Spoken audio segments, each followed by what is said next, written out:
Welcome to Medicine, Motherhood, and Missions, the podcast where we dive deep into impactful and inspiring conversations with amazing professionals who've turned their challenges into stepping stones for success. I'm Johanna, your host, and each time we meet, we'll explore the stories and journeys of remarkable individuals who are PAs, doctors, professionals, mothers, and mission-driven changemakers, from the halls of the hospitals to the hearts of our homes, and into the communities we serve.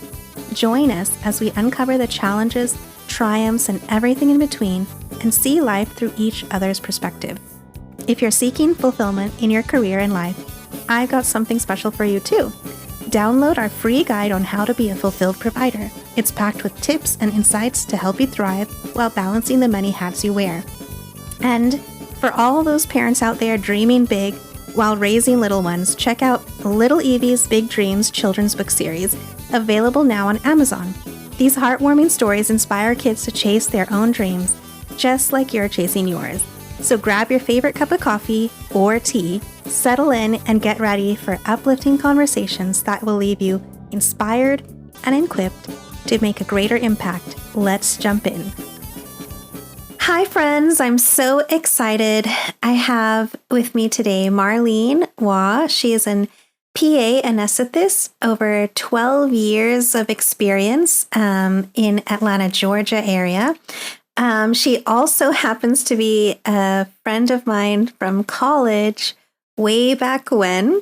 And I'm so excited because we have somehow kept in touch over the years. We've seen each other's families over social media, and so excited to talk to her today and hear her journey story and all the insight that she has. So thank you so much, Marlene, for joining me. I'm really excited to talk to you and hear about your specialty too, which is unique. Thank you for having me. No, this is really exciting and happy to be a part. Yeah. So I guess let's start off with tell us about yourself and maybe something fun, like what do you do for fun? Sure. Well, I originally was born and raised in Canada, Ontario, specifically, and then I moved to the US when I attended college, ORU, which is where you and I met, of course. Yeah. And since then I've kind of moved to a few different states, but settled here in Georgia. Single mom to an amazing 7-year-old boy who pretty much takes up all of my free time, but he is also who I hang out with for fun. A lot of time we have lots of fun together, but I like to read, be outdoors, the usual. I'm also part of a almost 200 member church choir, which is super fun. And, we do a lot of great work at the church, and it's a joy to be a part of. So, yeah. Yeah, that's right. Now that you mention it, I do remember you were singing back in ORU, right? Mm-hmm. Yeah. A little bit, yeah. Gosh, there's so many memories that sometimes it's hard to always remember everything. Oh, yeah. I mean, the time just flies by, and you think it was 10 years ago. And it's like, no, it was like 20 years ago. It's so crazy to think that. Really, truly it is. And so, I can totally understand having your son as your playmate now, because that's the same as me, because I think our kids are around the same age too, 4 or 5 years old or so. And so it's so fun. It's a lot of work and it takes up all our time. Yes. But you get to be a big kid again, I know. Today, I took my son to the library and we were playing Legos, and I was having a blast. Yeah. So, I enjoy it. Yeah, it's so much fun. So how did you start your journey into being a PA anesthetist and all of that? Yeah, so it's interesting. I actually started out in PA school, and before I started PA school, I was getting my prerequisites. I was actually a CNA, just a nurse aide, and working with a friend whose mother was the manager at a recovery unit at a hospital. And so I connected with her mother, and she was able to get me a job where I could get some more hospital hours in a hospital environment to prepare for PA school versus just working like in a nursing home. That's cool. And so, yeah, and for PA school, you need a lot of hours. Yeah. And so, working in the recovery room, I was very close to taking care of patients coming out of surgery and just kind of helping with that aspect of their recovery process. And I learned a lot there. And I became some really good friends with my coworkers and the nurses. And they were like, wait, you actually have, a biology degree, and, why are you here as a tech? And I explained that I wanted to go to PA school, and they were like, you should really consider doing anesthesia. We're a little bit biased because, we work in recovery, but we think it would be a great fit for you. Oh, wow. I had already been accepted to PA school, though, so I wasn't really entertaining the idea. But I do feel like it was just one of those moments where the doors just opened. So I did actually start in PA school, but it didn't feel like a proper fit. It was just, I can't explain it. I wasn't clicking with the classes. I would study, but the exams weren't really I wasn't connecting with the material, even on a social level. I'm a very social person. Didn't really connect with even a lot of study buddies in the class like I normally do. And so when the time came to apply to the anesthetist program at Emory, I was like, sure, why not? I do have the experience, and, people see that this might be a great fit for me, so let me entertain it. So long story short, I applied to Emory and got an interview, got accepted, and, here I am. I just kind of switched gears and started the anesthetist program and haven't looked back since. That's really interesting. And it's interesting that you were working as a CNA in a post-recovery unit, which is also kind of unique because, a lot of times, as you said, you have to, in nursing homes or something, you gain those experiences. And, and then you had that introduction to anesthesiology through that, which is interesting. And, even as a PA, I mean, surgical PAs, they don't ever get to work with the anesthesiologist unless they are an AA or CRNA, right? And so Right. Even if you're going on rotations as a PA, you'll never, ever be able to be a part of that world specifically. And Right. so that's, you followed your heart and your instincts, and you got to be in a place where you actually love. Yes, it was just great that those doors opened for me, and I ended up being actually president of my class. Yeah, I remember you were telling me about that and too. like Yeah. it was just like it just kind of fell in my lap, but it was a great experience. And yes, it is very specialized. We do have PA students who rotate. I work at a teaching hospital, but they don't necessarily get to rotate in anesthesiology. It is kind of its own specific specialty. Yeah. And so it's a unique program and opportunity that I was able to take part of. Yeah. And I know anesthesiology is a very interesting subspecialty in itself, because I know you usually are just in the OR, but as AAs or CRNAs, do they practice with pain management or other aspects? Yes.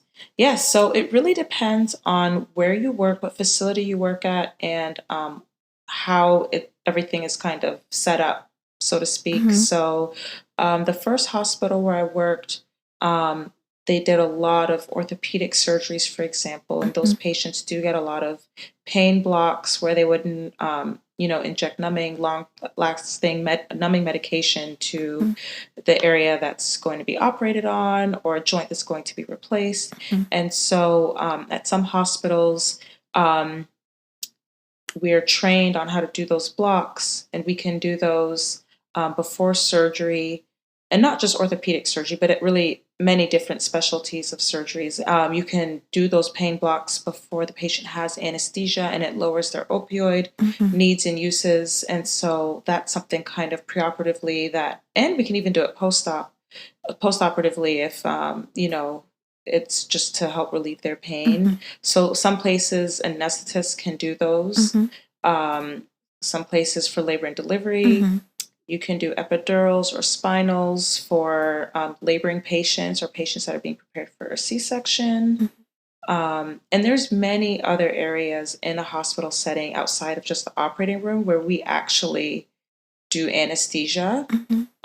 We have a pre-op clinic in a lot of places where you might have anesthetists go and evaluate those patients before they have surgery, maybe a few days before, and you would sit down and instruct them on maybe what medicines to take the day of, what not to take the day of, and how else to prepare on the anesthesia side of things. And then we may go ahead and start ordering some labs or some, whatever they may need that day, some other tests before they have surgery. So that's another thing outside of the operating room that you may see a PA anesthetist or another type of mid-level provider helping out. It's interesting. Yeah. I had to have a C-section. So I had a CRNA or one of the mid-level anesthesiology providers do it for me, the epidural. And so yeah. And he did a great job. He was the one who actually did all the anesthesia throughout the surgery too. Yes. Versus the actual anesthesiologist. Yes. So the term anesthesia care team model is a big thing for us, where we're paired with an anesthesiologist and, we kind of come up with a plan. But a lot of times the anesthetist is the person with the patient throughout their procedure. Yeah. Which I really enjoy. I like to be able to, whether they're awake or asleep, look over them, maybe during a C-section, hold their hand, calm them down, let them know what to expect, take pictures of them and the baby, all the fun things too. Yeah. I always enjoy doing things like that too. So there's a lot to it, more than what meets the eye, for sure. Yeah, that's really interesting. And I mean, if you're a person who loves procedures, I mean, this is probably like the best position to be in, right? Because it's a lot of procedures. It's all basically just, or it seems like, so procedural.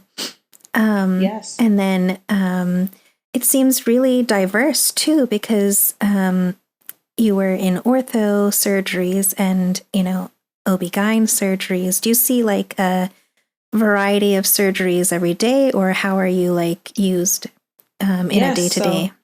Well, it's interesting you bring that up, because someone once said that anesthesiology is one of the few fields in medicine where you really do take care of every type of patient.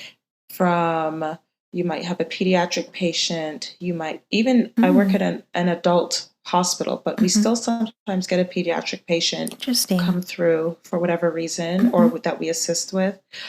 We do, depending on where you work, you might take care of cardiac patients or transplant patients, like where I work now, or even, a cancer patient, or someone getting just plastic surgery, something elective, or a trauma. So you do really get to see a bit of everything, and you learn a lot just from learning, okay, this was their history. This is what happened. This is how they fix it. These are, maybe what this patient has been through in the past and what brought them, before us today. And then just getting to know the surgeons and the way the surgery is done. It really is eye-opening in a great way to just, the world of medicine. And so there are a lot of things that you kind of pick up and learn along the way. And it makes you a better clinician at the end of the day. For sure. And I was going to say, too, with the procedures, we do a lot of procedures, and there's a mix of hands-on and then maybe a little more sometimes just sitting back and observing your patient. But, we start IVs, we start invasive lines that sometimes go right into the heart to monitor the patient. We talked about nerve blocks and epidurals. We intubate the patient. So for people who like to do hands-on things, it's a great field. It's a great career. Yeah, it sounds like it. It's really interesting to hear more about it.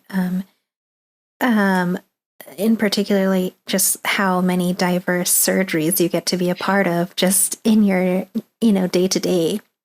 Yes. That's really interesting, especially given that, going from adult to pediatric maybe in the same day. That's pretty interesting. And so you don't have to be, or, the anesthesiologist, it doesn't necessarily be like a pediatric versus adult. You're seeing the whole spectrum of ages then, right? For the most part, again, it depends on where you work. So, for example, a lot of us, at the beginning of the day, you're assigned to an operating room. For the most part, not everywhere is the same. And it might be you're working with such and such surgeon doing a certain specific type of surgery. Let's say it's OB-GYN, and they might have 3 surgeries scheduled that day. And you might help, do the anesthesia for those 3 procedures. And then if you're scheduled to be at the hospital for a longer shift, sometimes they might add a different kind of surgery into that room, or things change. We know hospital life, things change literally from minute to minute. And so you never know what's going to come into the door next. If you work at a trauma center, you definitely don't know what's going to come in the door next. For the first 7 years of my career, I worked at a hospital that did trauma. I was part of the cardiac team. We did outpatient surgery, and then I would go to another center that did pediatrics. It was minor pediatric cases like tonsillectomies and things, and ear tubes. But sometimes even at the adult hospital in the middle of the night, they might have a child, come through for whatever reason. And, we were the 24-hour staff, so we would take care of that patient. And in our training, you're exposed to all of those specialties. And then depending on where you work, a lot of times you'll get more specialized training in some of those subspecialties, especially like cardiac and, pediatrics, where, those are very critical types of cases. A lot of times you'll get more training and even more, you could get more certifications in those areas as well. Okay, that's good to know. So like you said, you were part of the 24-hour team. So like how does your work schedule work, or how has your work schedule worked over the last 12 years and all your... Oh gosh, I have done a bit of everything. Let me tell you. I currently do a schedule that I absolutely love. I work 36 hours a week. So actually on Tuesdays, I work 16-hour days. And then I work another 10-hour shift during the day. And that's usually on what we call offsite. So, which I guess I can talk about a little bit, but like colonoscopies or endoscopies, I'll give sedation for those. Or sometimes the MRI suite, someone who just might need a little bit of sedation because they're claustrophobic, or maybe they can't lay flat. I'll be there to provide the sedation for that. And then I do Friday night overnight, a 10-hour shift as well. And so that is more kind of an in-house on-call kind of a situation where we're there if there's a surgery going or if an emergency comes through the door, but if not, then we're still in the building and ready and prepared. Right. Yeah. Wow.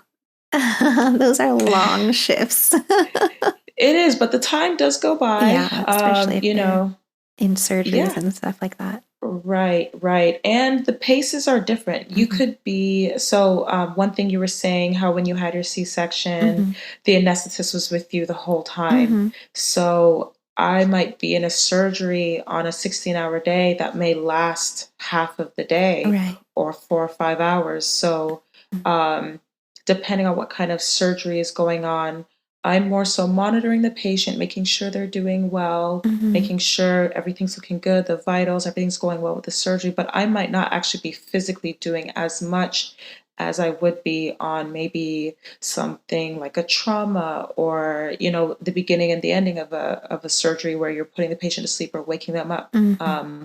The middle phase of anesthesia, we call it the maintenance phase, where Mm-hmm. you're just kind of maintaining the Mm-hmm. anesthetic and you're making sure the patient is, doing Mm-hmm. well, and you may make adjustments here and there throughout the surgery, and you're always preparing for the wake up time and Mm-hmm. all of that, the wake up, or we call it the emergence phase of anesthesia. Mm-hmm. But a lot of times during that maintenance phase, you're there assessing, you're there watching.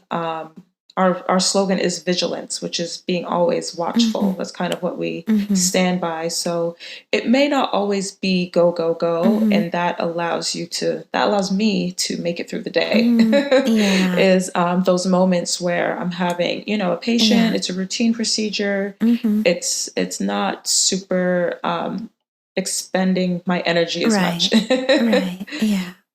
Yeah. That's really interesting.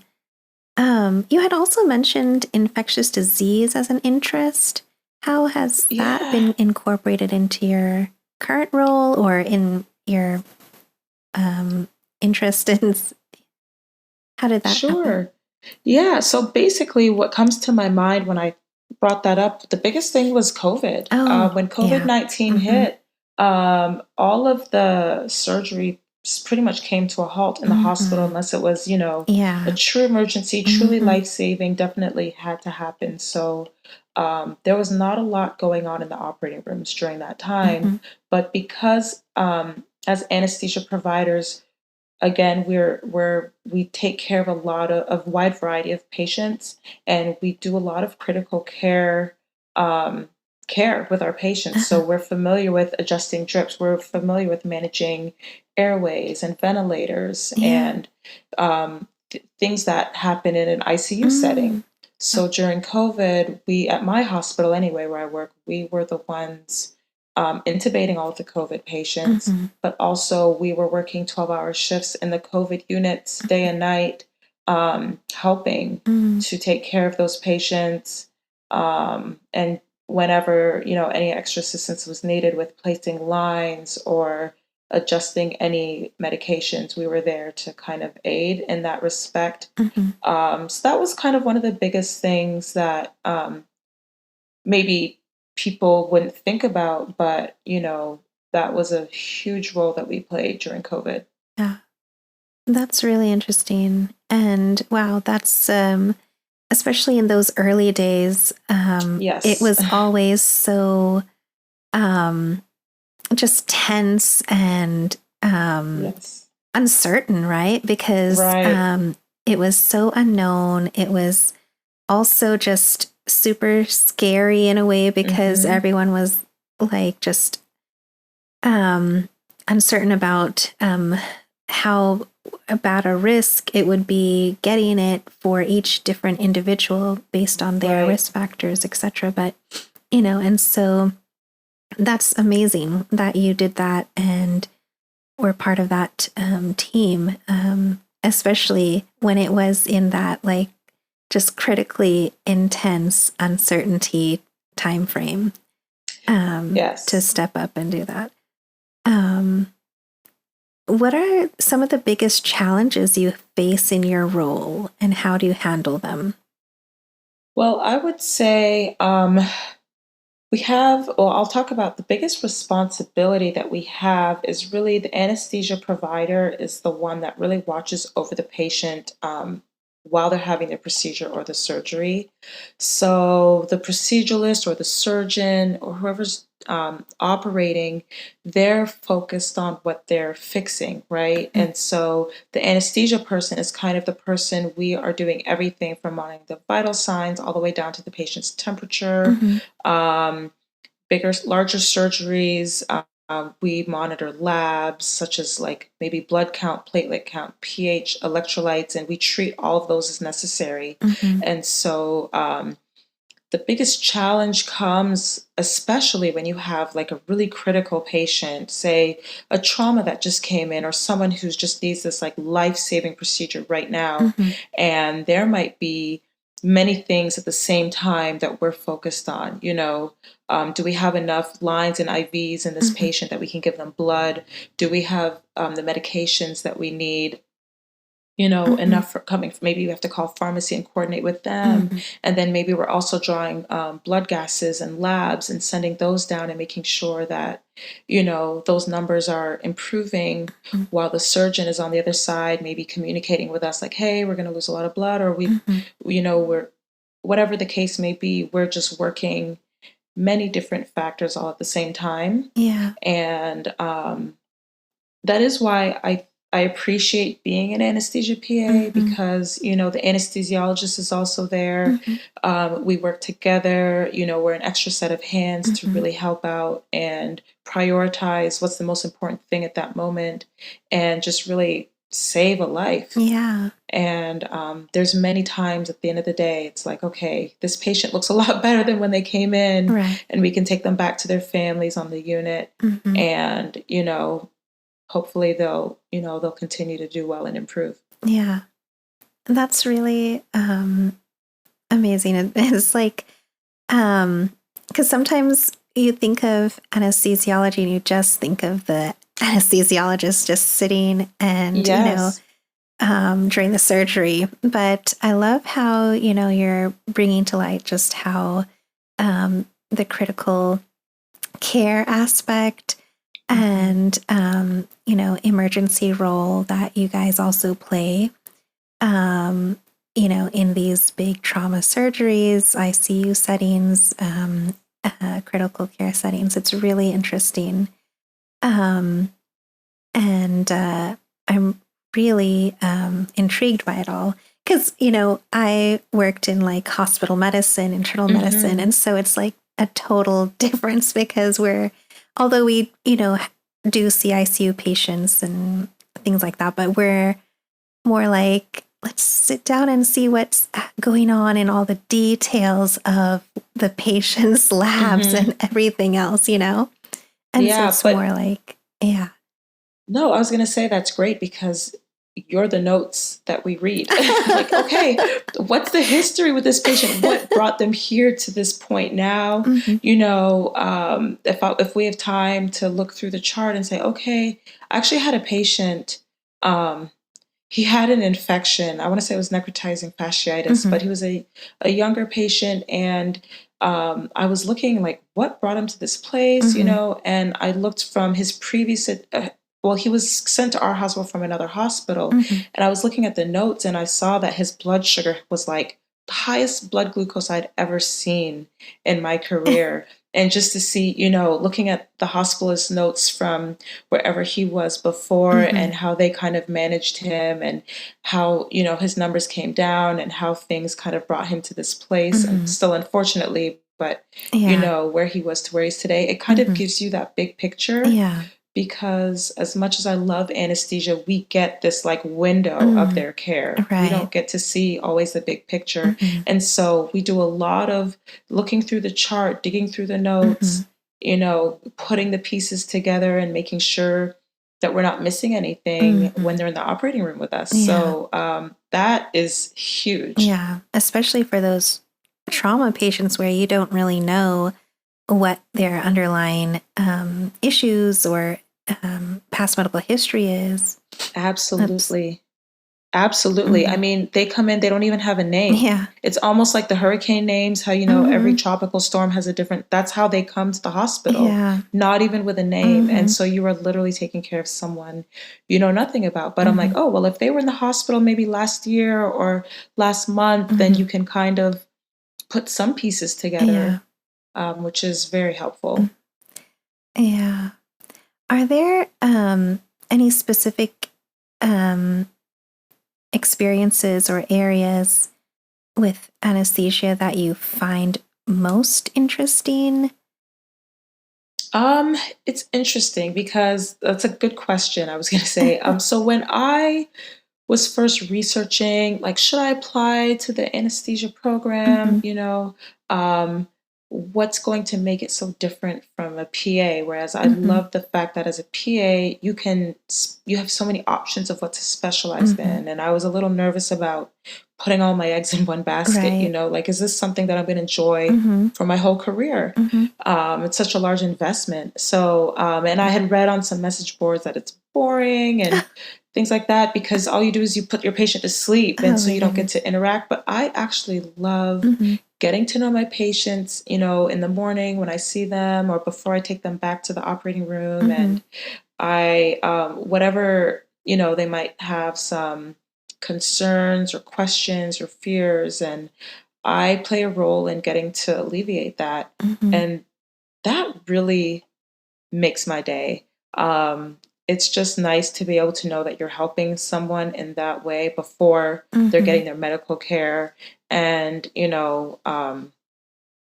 it's just great. A lot of people are actually, I can tell the ones who've had anesthesia before, because they're Mm-hmm. like, that's my new best friend. And I'm like, okay, sure, you know exactly what I'm about to do.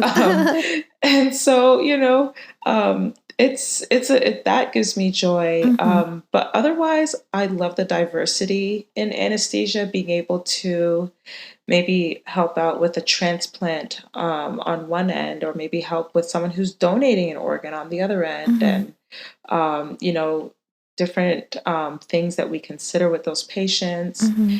and then maybe someone who's having a stroke, and, helping to kind of assess, okay, are they weak on this side or not? And, Mm-hmm. just putting the pieces of the puzzle together Yeah. and being able to take care of them. I really do enjoy that. I don't know if it's a specific specialty necessarily, but just Yeah. the The act of doing aspect. anesthesia. Yeah. Yes, Mm-hmm. exactly, exactly. Yeah. And so, you love seeing those patients, talking to them beforehand. Like, what advice do you give to them to give them a peace of mind during the whole process, Yeah, going for so these big surgeries? right, I always validate their feelings, Mm-hmm. and I tell them, listen, this is not something you go through every day. So I completely understand how this can make you nervous, this can make you anxious. And even though I work in this setting, I think I would be a little nervous too. Mm-hmm. This is not something we're familiar with, and it's okay to feel that way. Um, but, I will walk you through it. I try to really reassure them that I am there for that patient. There's not going to be any surprises, as far as what we're going to do for you today. We're going to prioritize your safety. We're going to do our best to make sure you're comfortable through this whole process. And then we have the power of medicine, so whether it's giving a little numbing medicine before they get an IV, Mm-hmm. that's a great way sometimes to just help someone who, it is another needle, but Mm-hmm. at least if we have to start a large IV, then they're not feeling that pain. Yeah. And then just them able to give them a little bit of relaxing medicine Mm-hmm. before their procedure. Like I said, I do MRIs quite often, Mm-hmm. where I'm helping these patients who are really nervous to Mm-hmm. go in this machine that's really loud and Mm-hmm. scary.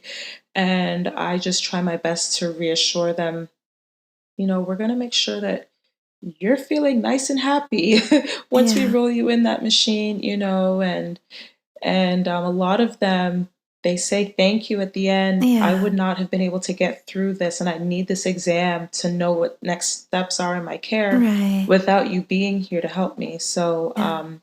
you know, for the peace of mind, though, the biggest thing is just to validate them, Mm-hmm. and just try to gain their trust Mm-hmm. and really be genuine in Mm-hmm. that. I Yeah. think that goes a long way. And it brings back to the point that you do get to do a lot of patient care, like interactive patient care, Right. and not just when they're asleep. Exactly. Exactly. And are there like any certain health habits or conditions that can affect anesthesia safety or effectiveness? What should There's patients keep in mind?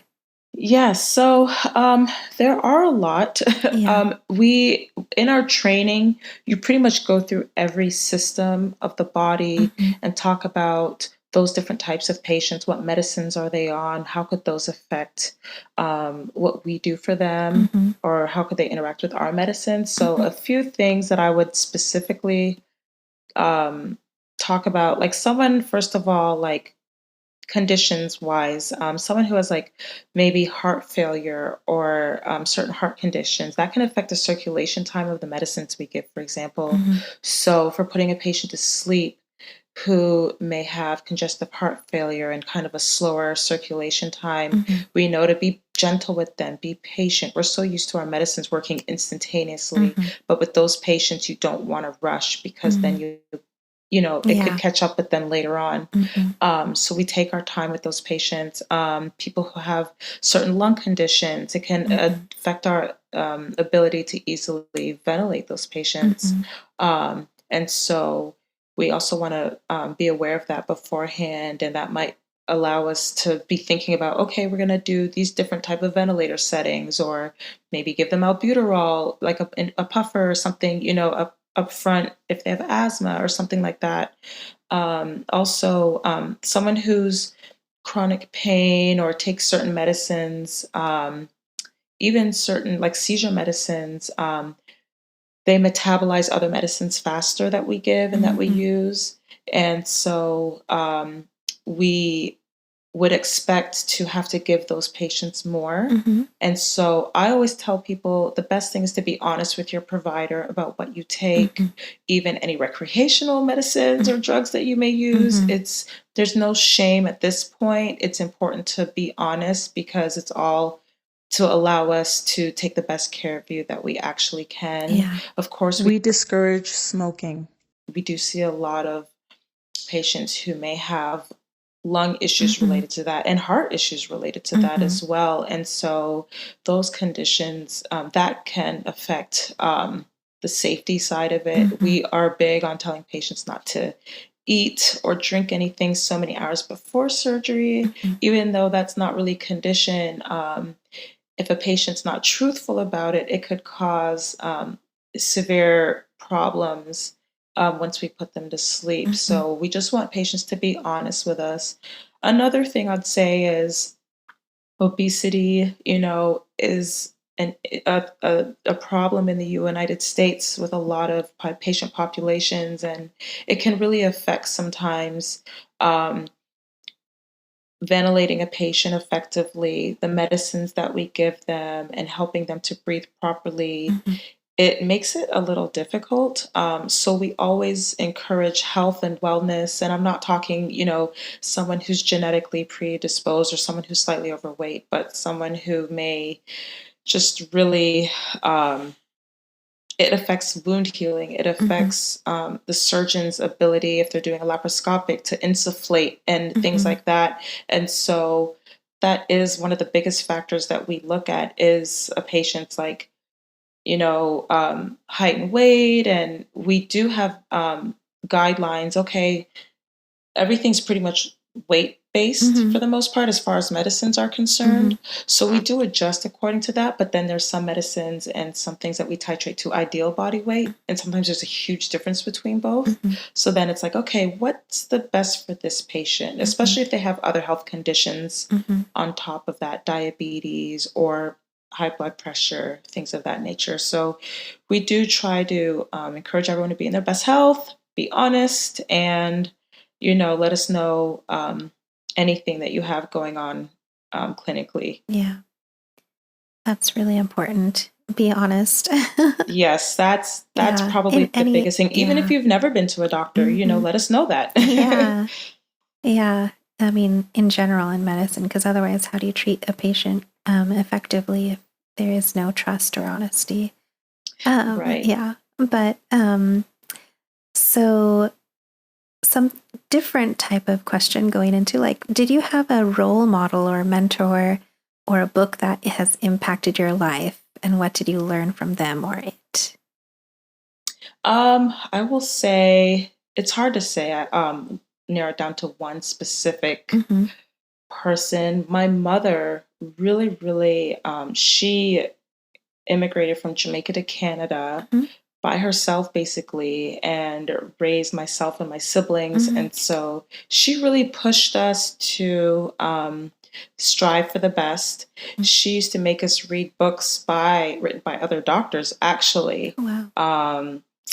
Specifically, like Ben Carson wrote these books years ago, Think Big, and things of that nature. And she would make us read those books. And she always wanted us to reach for the stars and reach out for our biggest potential.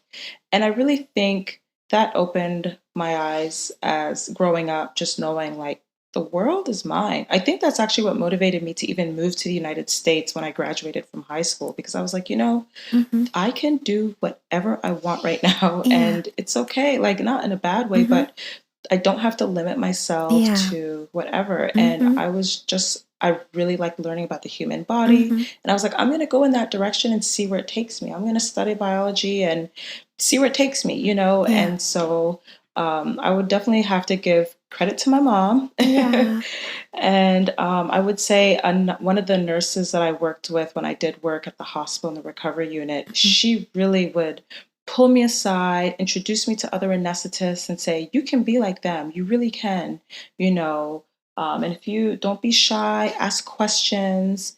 And, if this is interesting to you, I think you'd be a great fit. And she really was the one that encouraged me to apply to the anesthesia program. And so those two people for sure were huge, I guess, cheerleaders in my life that I have to give credit to. Yeah. I love how your mom pushed you to read books, because books open our minds to so many opportunities and perspectives and ideas that, I mean, especially as a child, sometimes we aren't traveling and going all over the place, right? But we have these books that open our eyes and minds to so much information and insight and knowledge that really impact our lives. And I mean, I loved reading too as a kid, and me too. I think even now, I'm trying to force myself to take time to read. Same. And it's so hard with little ones and work and everything. But I was like, you know what? Even if I can just read half a chapter here and there, and then just keep going on it, and then I just read this one book, finished it, I Will Not Fear by Melba Beals. And I just am like, it's kind of like what you were saying is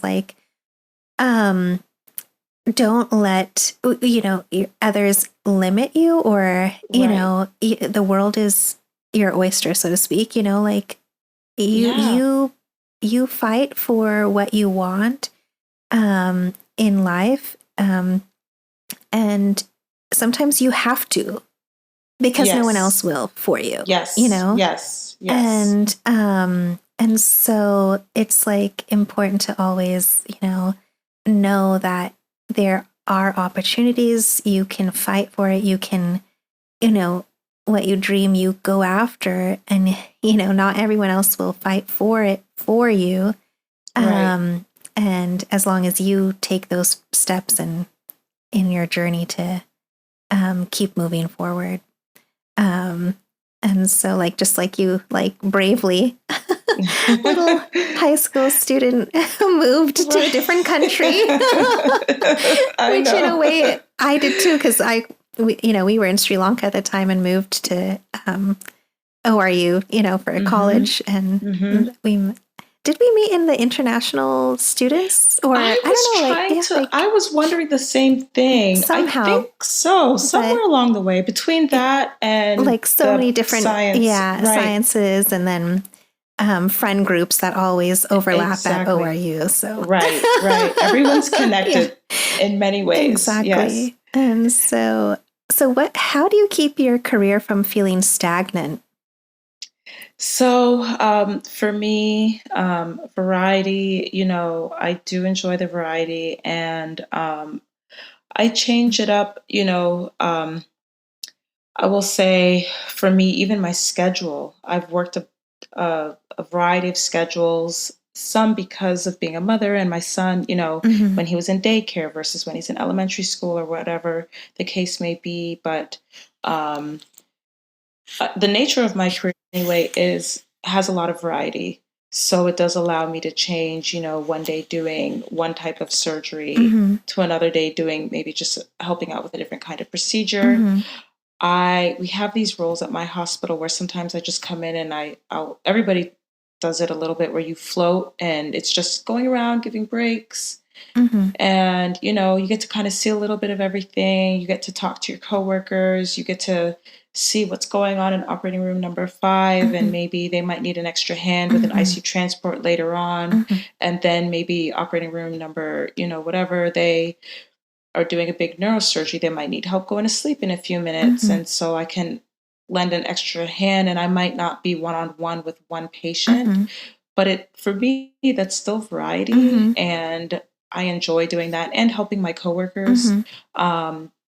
Realizing that there's different aspects of my career that I wouldn't have known from the outside. Like I was saying, like doing pre-ops. Mm-hmm. My old hospital, we also did post-op rounds. So we would go around and see patients after surgery and get to talk to them. How was your experience? Mm-hmm. How was the anesthetic? Is there anything we could have done better? Mm-hmm. What went really well for you? Are you in pain right now? Mm-hmm. What can I do to help you right now? And Yeah. just realizing that, especially for someone who isn't sure what kind of career they want to go into, there's so much more than it's not always black and white than you would know from the outside. Mm-hmm. And so I try to take advantage of those little differences Mm-hmm. that I have. And also I still pick up shifts sometimes at a hospital where I used to work. Mm-hmm. And so it's nice to do something a little different. Yeah. They sometimes do things differently Mm-hmm. that helps me be a better clinician, Mm-hmm. and it keeps me current with, okay, this is a new medicine coming out and they're using it. This is how they use it. Mm-hmm. And I can read up on it and, learn something new. Yeah. So yeah, I just feel like the variety of all of that really helps me from feeling stagnant Mm-hmm. over time. That's a unique aspect to your field is you do have an opportunity for so much variety, which is really interesting. Mm-hmm. But how do you balance that, career and motherhood? How do you keep that balance? Oh, that's always a Or is there challenge. a balance? I don't know whether there's ever a real balance. Right. It's something I always strive for sure. Exactly. It's something I always strive for. It's so funny because, like I was saying, the schedule that I work now, where I really work 2 weekdays and one overnight, and I Mhm. feel very blessed and fortunate to be able to work Yeah. that right now. Mhm. I don't know if it will stay the same. I mean, I might get burnt out from the 16s later on, and I might want to do shorter shifts, Right.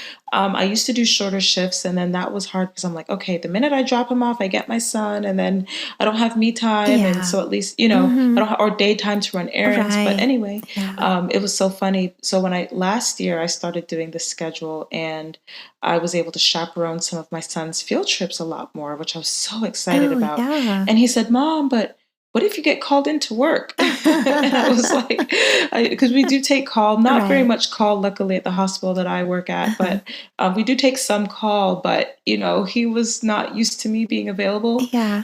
during the day and not having to work. Mhm. So even though, I sacrifice one really long day, Mhm. it allows me to have a shorter day. Yeah. And then the little things, like I work 36 hours instead of 40. Yes, Mhm. it's a pay cut, but I just try my best to live below my means, Mhm. Yeah. and, I'm also in a field where I can always, like I said, pick up extra shifts if I Mhm. wanted to or felt the need to. So that gives me Right. that flexibility. And I think the Yeah. flexibility for me Mhm. is what allows me to feel a little more balanced. Yeah.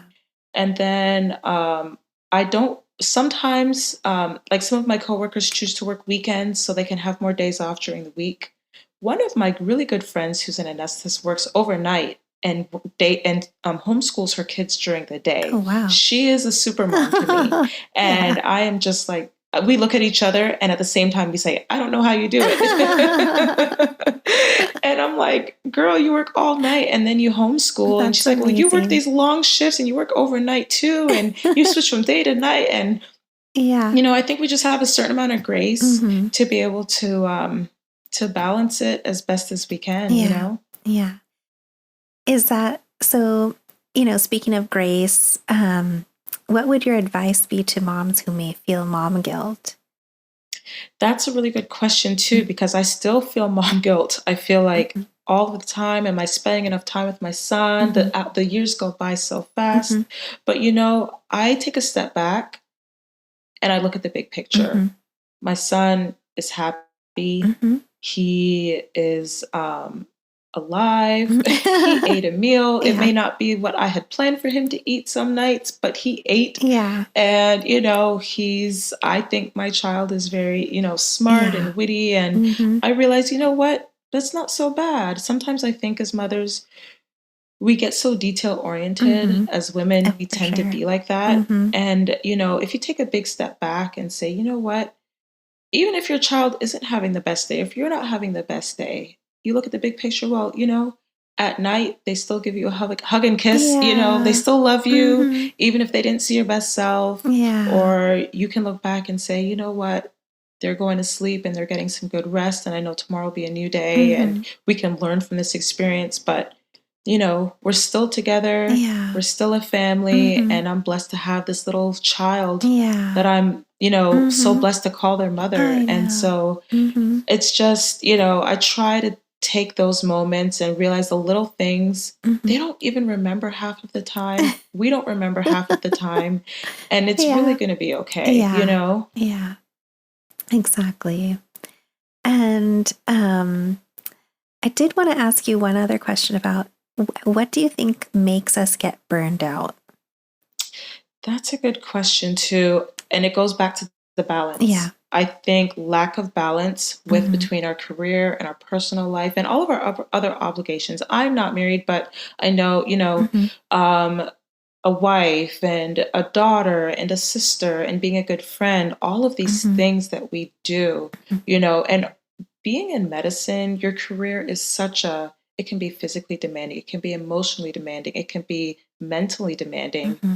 And so doing all of those things, um, you have to be able to balance it all. Mm-hmm. So if I can leave work and come home and maybe read a book, read half of a chapter, like you said, Yeah. and that's something I've done for me that brings me joy, brings me peace. It gives me something to focus on. Um, I think those moments, taking those times to step away from our obligations Mm-hmm. and focusing on something else. For me, like I said, I sing on my church Yeah. choir. That is something that, I enjoy, and it gives me joy and it fills me. And so, I just try to find those moments. And it's not always easy to do those Mm-hmm. things with everything we have on our plate, Mm-hmm. but that's where prioritizing can come in as well. Mm-hmm. And maybe trying to figure out how you can rearrange things Yeah. so that you're able to put yourself on that plate Mm-hmm. and able to say, you know what, I want to take a walk in the evenings, Mm-hmm. maybe by myself or listening to a podcast or whatever. Yeah. Just being able to have that balance. Yeah, for sure. Because if we're not doing something fun or relaxing or something stimulating our mind in not just for work, then we're not going to be happy with our work or our life. Right. Right. And then we get just unhappy at work and just can't really um, focus. And yeah, you're so right. It's just finding those hobbies, those things that bring us joy and spark that happiness inside of us. And Right. I so, think it will make us better mm-hmm. practitioners, and even if you're on the job, I've had definitely weeks that were taxing at Yeah. work, and I'm like, oh, I'm just burnt out even with my job. It's been busy. It's been, a lot going on this week, or maybe there was like a sad outcome that I was a Mm-hmm. part of that I just didn't really, Yeah. felt bad. Mm-hmm. But again, taking a step back, sometimes I have to say, Marlene, remember 12 plus years ago when this is what you wanted so badly and you were Mm-hmm. like, this is my calling, this is what I'm supposed to do with my life, and remembering why you chose this in the first place and saying, you know what, like day to day, like you do good work, and this is a great thing, and Mm-hmm. I'm happy to be here, and I'm happy that I can help, Yeah. Um, and so, yeah, that's another way, even just reminding yourself of Mm-hmm. why you're doing what you're doing, Yeah. Yeah. Yeah.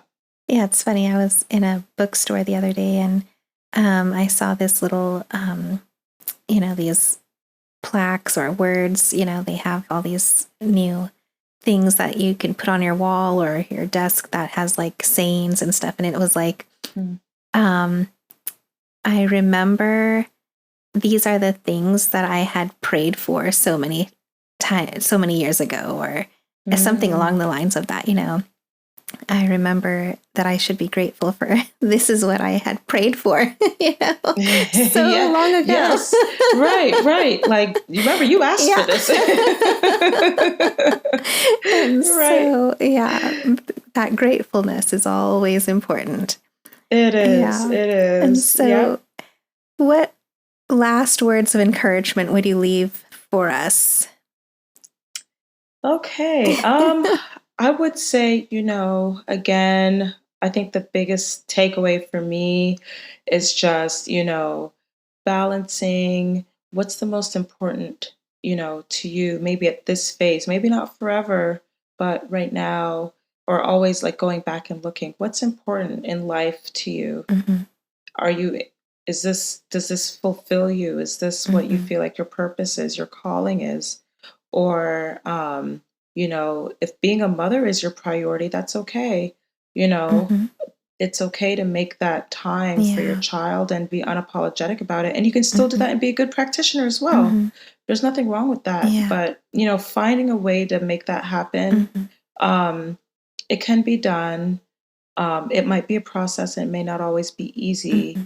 but put yourself first as a mother, Mm-hmm. put yourself first as a practitioner, because your child or your patients or whoever's in your life will be better off for it. Mm-hmm. My best friend always says, you can't pour from an empty cup. Mm-hmm.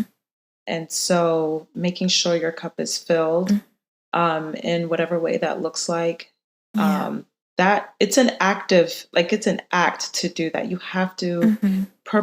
I guess cognitively make that decision. Yeah. Otherwise we run through life and we're just doing all the things, Mm-hmm. and you kind of feel like this robot. I have Yeah. to do this, I have to do that, and you have the to-do list that's just ongoing. Yeah.